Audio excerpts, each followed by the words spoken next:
এটা হলো পশ্চিমবঙ্গের আসানসোলের একটা পরিত্যক্ত ভুতুড়ে সিনেমা হল। লোকজনের দাবি এখানে নাকি অদ্ভুত চিৎকার আর কারুর হাঁটার আওয়াজ শোনা যায়। সেই ভয়ের কারণে পুরো সিনেমা হলটি বন্ধ করে দিতে বাধ্য হয়েছিল। আর এটা হলো একটি গ্রাম যেখানে পুরো জনসংখ্যা ভূতের ভয়ে গ্রাম ছেড়ে চলে গিয়েছিল। আর শেষে আমরা যাব ব্রিটিশ আমলে তৈরি 108 বছরের পুরনো এক ভুতুড়ে হসপিটাল।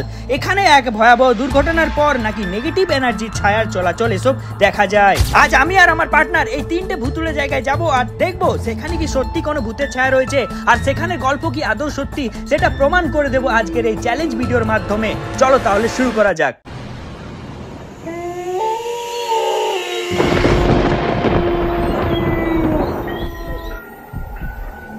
আমরা এখন উপস্থিত আছি আসানসোল কুলটির রানীতলা এলাকায়। আর এখানে রয়েছে সেই ভুতুড়ে সিনেমা হলটি। কিন্তু এই সিনেমা হলটি আগে ভুতুড়ে ছিল না। ভুতুড়ে হয়ে যাওয়ার আগের গল্পটি তোমাদেরকে আগে শোনাই। বন্ধুরা, এখন আমি দাঁড়িয়ে আছি সিনেমা হলের পাশে। আর এখানে দেখতেই পাচ্ছেন মেনশন করে দেওয়া হয়েছে আনসেফ বিল্ডিং, অসুরক্ষিত ভবন। এবার আমি এখানের আসল যে ঘটনাটা সেটা আমি এবার আপনাদেরকে বলি। এই যে সামনে একটা বিল্ডিং দেখতে পাচ্ছেন, এটা আসলে একটা ব্যাডমিন্টন কোর্ট যেখানে ব্যাডমিন্টন খেলা হতো। তো এখানে কি হয়েছিল, কিছু বছর আগে একটা মেয়ের মার্ডার হয়। এখন কীভাবে সেই মার্ডারটা হয় সেটা কিন্তু এখনও ক্লিয়ার নয়, পুরো রহস্যময়। সেটা এখন ক্লিয়ার হয়নি কী জন্য মারা যায়। কিন্তু এই যে মার্ডারটা হয় তার প্রায় 1 বছর পর এই যে সিনেমা হলটা রয়েছে এখানে কি হয়, কিছু মানুষরা নোটিস করেন যে এখানে কিছু হয়তো কোনো মেয়ের আত্মা এখানে দেখা যাচ্ছে, কিংবা কোনো নেগেটিভ এনার্জি কেউ ফিল করতে পারছে, কোনো জায়গা থেকে হয়তো কোনো সাউন্ড আসছে, কেউ চিৎকার করছে, আওয়াজ করছে। তো সেই সব কারণে কি হয়, ধীরে ধীরে এখানে লোক এখানে আসা কম করে দেয়। এবার আমরা কি করব, একটু ভেতরে যাওয়ার চেষ্টা করব আর ভেতরে গিয়ে দেখবো আমরা কিছু ফিল করতে পারছি কি না। তো চলুন আমাদের সাথে। তো আমরা এখন এসে গেছি সিনেমা হলের ভেতরে। আর এই এরিয়াটা তো বেশ বড়, খুবই বড় এরিয়া। এই এরিয়াটা দেখে মনে হচ্ছে যে এটা হয়তো এখানেই মানুষরা বসতো, আর এটা হয়তো এখানে স্ক্রিনটা লাগানো থাকতো এই পাশটায়। মানে দেখে অবাক লাগছে, এখানে কিছু বছর আগে মানুষরা এসে সিনেমা দেখতো, কিন্তু আজকের এখানে যে অবস্থা পুরো ভাঙা অবস্থায় রয়েছে। আপনি যদি ছাদও দেখেন সেগুলো পুরো ভাঙা অবস্থায় রয়েছে। ভিতরে যা লোহাগুলো রয়েছে সব দেখা যাচ্ছে। এই জায়গাটায় হয়তো স্ক্রিনটা ছিল।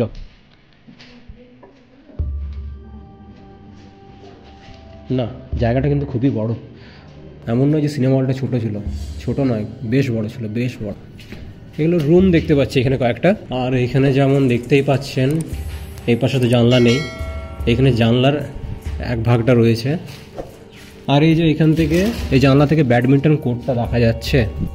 কিন্তু ব্যাপার হচ্ছে কি, আমরা যেমন ব্যাডমিন্টন কোর্টটাও চেয়েছিলাম ভেতরে আমরা যাব, আপনাদের দেখাবো, কিন্তু প্রবলেম এটাই হয়েছে এখানে তালা মারা রয়েছে। মানে ওটা পুরোপুরি বন্ধ করে দিয়েছে, পুরো সিজ যাকে বলে আর কি। আর এইখানে বিল্ডিংয়ে যে অবস্থা দেখতেই পাচ্ছেন, ভেতরে শেকড় পুরো এসে গেছে, গাছের শেকড়, পায়ের ছাপ মেরে দিয়েছে এখানে।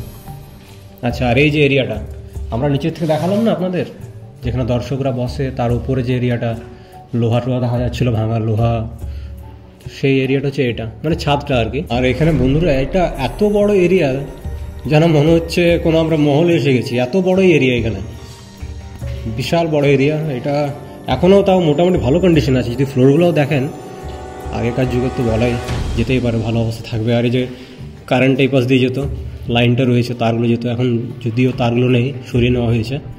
কিন্তু এই যে আমি এই এরিয়াটা, মানে এত বড় যে জায়গাটা রয়েছে সেটা দেখে আমি অবাক। সত্যি মনে হচ্ছে যেন কোনো মুভির সেট হয় না, ছোটোখাটো রাজমহল বানিয়ে রাখে, প্রসাদ বানিয়ে রাখে, পুরো একদম সেম সেরকমই মনে হচ্ছে। বন্ধুরা, আমরা এখন ওপর থেকে নিচে এসে গেছি আর আমি এখন ফ্রন্ট গেটের সামনেই বসে আছি। তো আমার যে অনুভবটা রয়েছে সেটা আপনাদের আবার বলি আমি। নিচে তো আমার গা ছমছম করছিল ওই অন্ধকার জায়গাটায় যেখানে স্ক্রিনটা লেগে থাকে সেই জায়গাটায়। আর উপরে যখন গেলাম তখন কিন্তু আমার কিছুই ফিল হয়নি, কারণ হতে পারে সেখানে আলো রয়েছে, সেই আলোর জন্য হয়তো কিছু ফিল করিনি, গা ছমছম করেনি। কিন্তু নিচটায় সত্যি বলতে গেলে সত্যি আমার গা ছমছম করছিল। এরপর আমরা চলে গেলাম সিনেমা হল থেকে 8 কিলোমিটার দূরে সেই হন্টেড ভিলেজ বেনে গ্রামের উদ্দেশ্যে। কিন্তু এই গ্রামে রয়েছে একটা ছোট গল্প। সেটা হলো একটা মহিলা রাত্রিবেলায় এই রেল লাইনের পাশ দিয়ে যাচ্ছিল। তারপর কিছুজন এসে ছিনতাই করে মহিলাটাকে মেরে রেল লাইনে ফেলে দেওয়া হয়েছিল।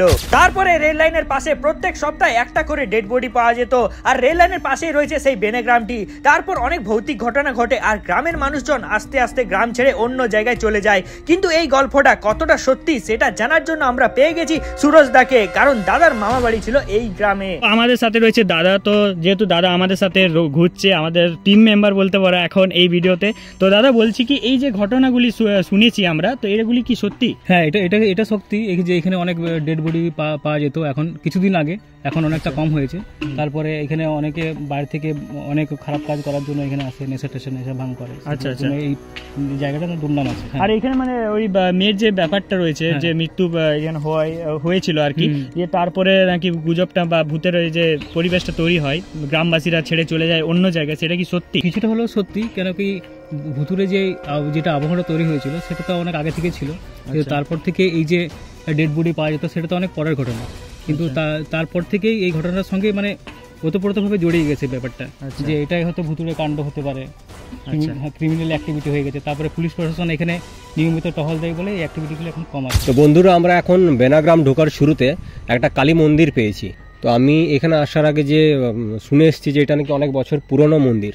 তো যেহেতু আমাদের বন্ধু সুরজ এখানে ওর মা বাড়ি ছিল বেনাগ্রামে, তো সে আমাদের ভালো করে বলতে পারবে এখানের ইতিহাসের ব্যাপারে। আমার মায়ের মুখ থেকে শোনা, মা যখন ছোট ছিল তখন এখানে নাকি ডাকাতরা থাকতো, আর এই ডাকাতরাই মন্দিরটা কিন্তু এটা তৈরি করেছে। আর এই যে মূর্তিটা দেখতে পাচ্ছ মন্দিরটা, ওটাটা কিন্তু পাথরের। তো এই মূর্তিটা হ্যাঁ, আর এখানে নিয়মিত বলি টলি হতো। আর এখন বর্তমান সময়ে এখন শুধুমাত্র কালী পুজোর সময় পুজো হয়। হ্যাঁ, এছাড়া মাঝে মাঝে যখন কোনো অকেশন যখন পূজা করার থাকে তখন হয়। বেনাগ্রামে ঢুকে গেছি, আর ঢুকতে দেখতে পাচ্ছ একটা মন্দির রয়েছে এখানে। আর এটা হচ্ছে কি মন্দির? লক্ষ্মী মন্দির। লক্ষ্মী মন্দির। তো এটা হচ্ছে লক্ষ্মী মন্দির। একটা রাস্তা যাচ্ছে, এই রাস্তা কোথায় চলে যাচ্ছে? এটা নেমতপুর যাচ্ছে। নেমতপুরের রাস্তা, এটা শর্টকাট বলতে পারো নাকি? শর্টকাট রাস্তা এদিক দিয়ে চলে যাচ্ছে, সেই জন্য যাতায়াত রয়েছে। যেটা আমরা জানি সেটা হলো কি বছরে যে কোজাগরি লক্ষ্মী পুজো, এখানে শুধু মন্দিরটা খোলা হয়, আর সেই টাইমে কিন্তু সবাই এখানে আসে। শুধু বছরে একবারে আসে কোজাগরি লক্ষ্মী পূজার দিন সবাই এখানে আসে, কিন্তু তারপরের দিন চলে যায় সবাই। এখানে যে তোমার স্মৃতি রয়েছে তাই তো, ছোটবেলার তোমার মায়ের এখানে বাড়ি, তো এইখানে আশেপাশে তোমার কি মনে হচ্ছে, তোমার এখানে বাড়ি ছিল কি, মানে কোথায় বাড়িটা কোথায়? এখানে আমার বাড়ি ছিল ঠিক এই জায়গাটাতে, এখন এটা ধসে পড়ে গেছে বলে আর এখানে আগাছায় ভর্তি হয়ে গেছে বলে দেখা যাচ্ছে না, কিন্তু এক্স্যাক্টলি এই জায়গাটাতে ছিল। আর এদিকে রয়েছে একটা পুকুর দেখলাম, পুকুরে আমরা এখানে যাই, এখানে কিছু স্মৃতি রয়েছে দাদা বলছে, তো সেই স্মৃতিটা দাদা বলবে। যখনই আমরা মামা বাড়িতে আসতাম এখানে, তো এখানে আমরা স্নান করতাম সবাই। কাণ্ড কিছুই না, তবে মামার মুখ থেকে শোনা যায় মামা যখন ছোট ছিল তখন মামা আর তার এখানে পাড়ারই আরেক মামা এখানে ভোরবেলায় মাছ ধরার কম্পিটিশন চলতো, যে কে কত তাড়াতাড়ি মাছ ধরতে পারে। তো সেই সময় মামার একবার ভোরবেলায় যায় মাছ ধরতে।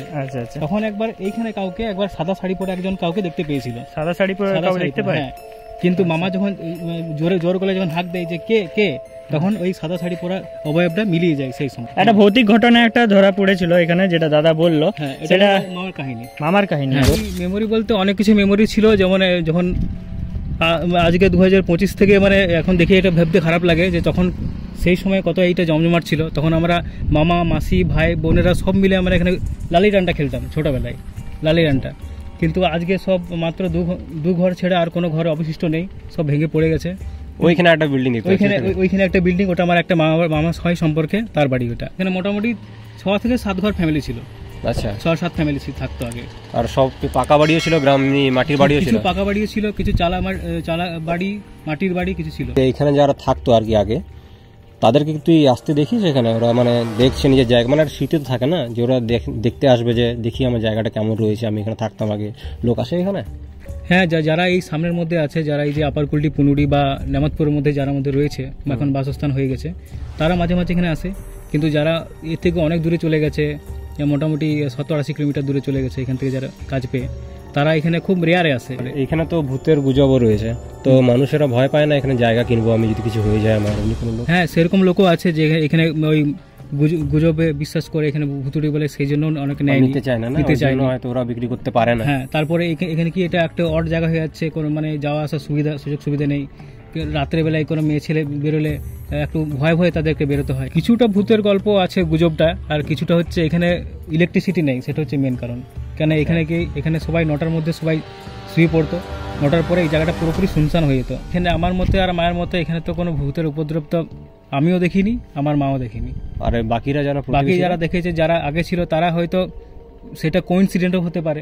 আসলে ব্যাপারটা কি হচ্ছে যে যখন কোনো মানুষ কোনো এলাকা ছেড়ে যেতে চায়, তো কিছু মানুষ রয়েছে তারা এই সুযোগটার একটা খারাপ ব্যবহার করে না, যে বলে দেয় ওরা এই কারণে ছেড়ে চলে গেছে, হয়তো ভূতের কোনো ছিল, হয়তো সেই কারণেই হয়তো ওরা ছেড়ে চলে গেছে, কিন্তু সেই কারণ আসলে হয় না। এই তো সুরজ যেমন বললো, ওদের প্রবলেম ছিল ইলেকট্রিসিটির প্রবলেম, যাওয়া আসার ব্যবস্থা ছিল না, এগুলো ছিল ওদের মেন কারণ। গ্রামের লোক কখনোই ভুতুড়ে পরিবেশে ভুতুড়ে উপদ্রবের জন্য যায়নি।